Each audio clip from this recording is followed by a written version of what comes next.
हल छठ व्रत कब है? शुभ मुहूर्त, पूजा सामग्री, व्रत का महत्व, व्रत की कथा। जय श्री कृष्णा दोस्तों।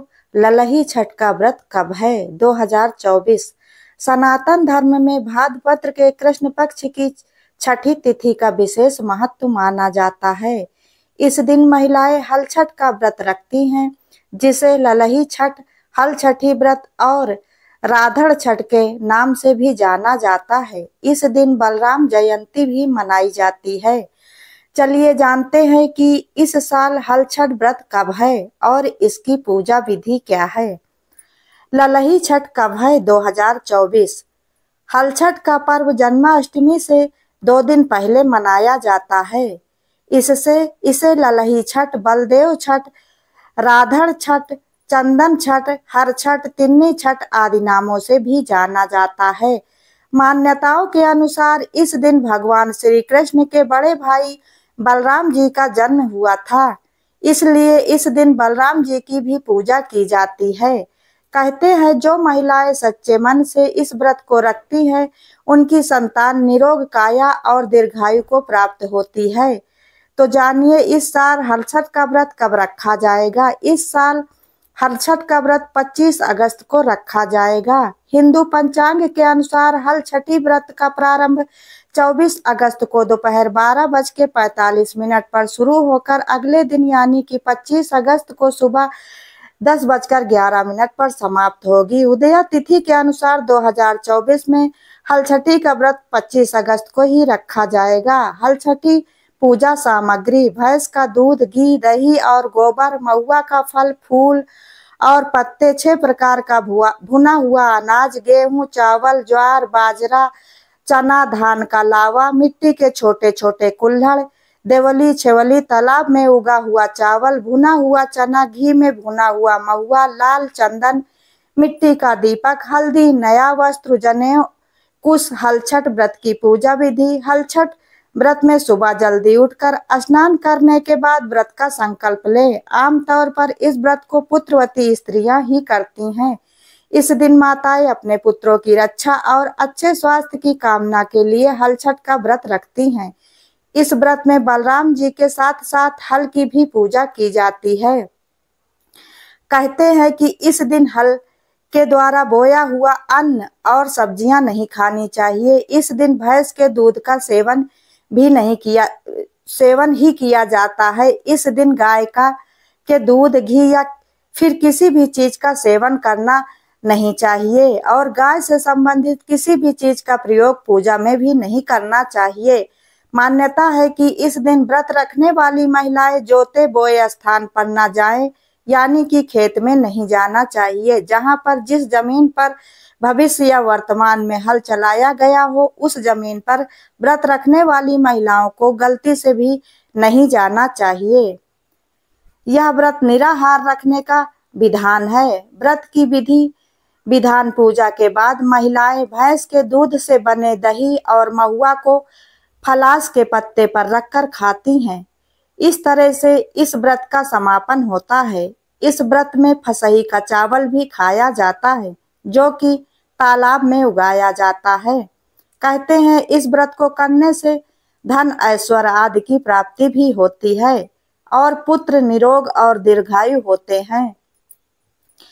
हर छठ वाले दिन सुबह जल्दी उठकर महुआ की दातून से दांतों को साफ करना चाहिए। इसके बाद स्नान आदि से निर्वित होकर व्रत का संकल्प लें। इसके बाद पूजा घर के ईशान कोण में भैंस के गोबर से दीवार पर छठ माता का चित्र बना लें। साथ ही हल सप्तऋषि, बैल, किसान का भी चित्र बनाएं। अब घर में तैयार ऐपण से इन सभी की पूजा की जाती है। इसके बाद चौकी पर एक कलश रखें।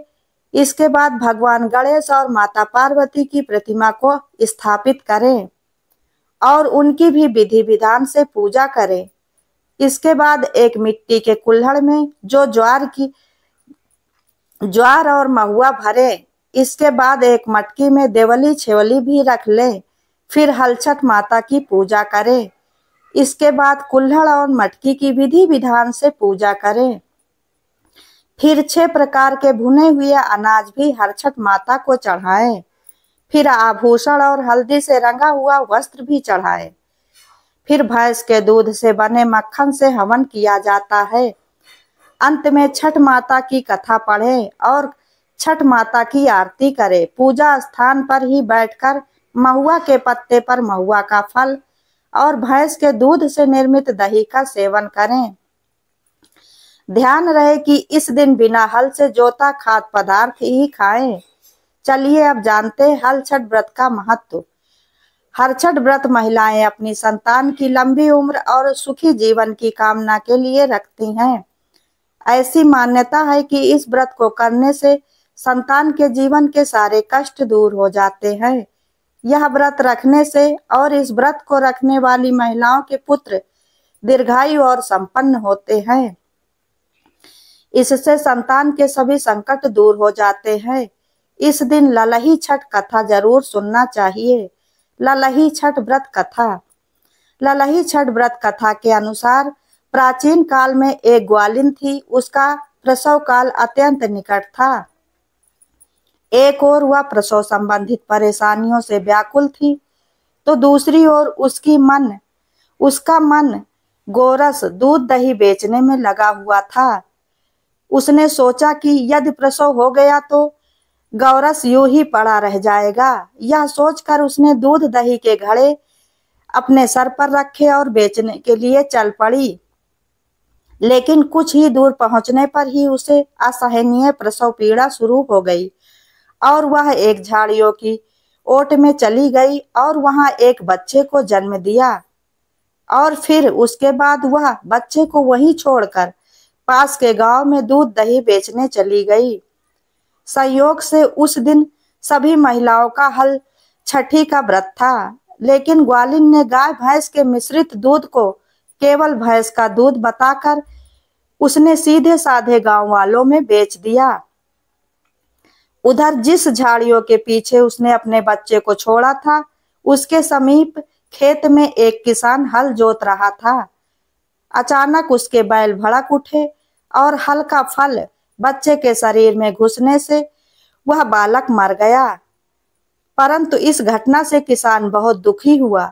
लेकिन फिर उसने हिम्मत और धैर्य से काम लिया और उसने झाड़ियों के कांटों से ही बच्चे के चिरे हुए पेट में टाके लगाए और फिर उसे वहीं छोड़कर चला गया।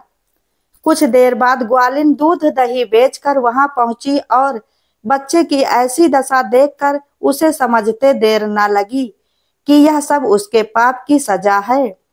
और वह सोचने लगी कि यदि मैं झूठ बोलकर गाय का दूध नहीं बेचा होता और गांव की स्त्रियों का धर्म नष्ट न किया होता तो मेरे बच्चे की यह दशा न हुई होती। अतः मुझे लौटकर सारी बातें गांव वालों को सच सच बताकर अपने पाप का प्रायश्चित करना चाहिए।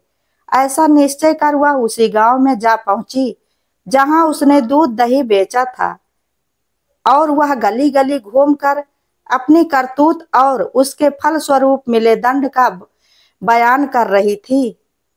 तभी स्त्रियों ने स्वधर्म रक्षार्थ और उस पर रहम खाकर उसे क्षमा कर दिया और उसे आशीर्वाद भी दिया कि जाओ बहन, तुम्हारा पुत्र हर छठ माता की कृपा से पुनः जिंदा हो जाए। फिर वह ग्वालिन इतनी सारी स्त्रियों की ओर से मिले आशीर्वाद को लेकर जब वह पुनः झाड़ियों के पीछे पहुंची तो यह देखकर आश्चर्यचकित रह गई कि वहां उसका पुत्र जीवित अवस्था में खेल रहा था। तभी उसने अपने स्वार्थ के लिए कभी भी झूठ न बोलने को ब्रह्म हत्या के समान समझा और कभी भी झूठ न बोलने का प्रण भी ले लिया। यह थी हलछठी व्रत की कथा। हलछठी व्रत के दिन इस कथा को पढ़ने या सुनने से संतान को अच्छा स्वास्थ्य और लंबी उम्र का वरदान प्राप्त होता है। जय हलछठी माता की। दोस्तों, अगर आप लोगों को यह हलछठी माता की कथा पसंद आई हो तो वीडियो को लाइक शेयर कमेंट जरूर करें और ऐसी ही ज्ञानवर्धक और धार्मिक जानकारियों के लिए चैनल को सब्सक्राइब करें। वीडियो अंत तक देखने के लिए धन्यवाद।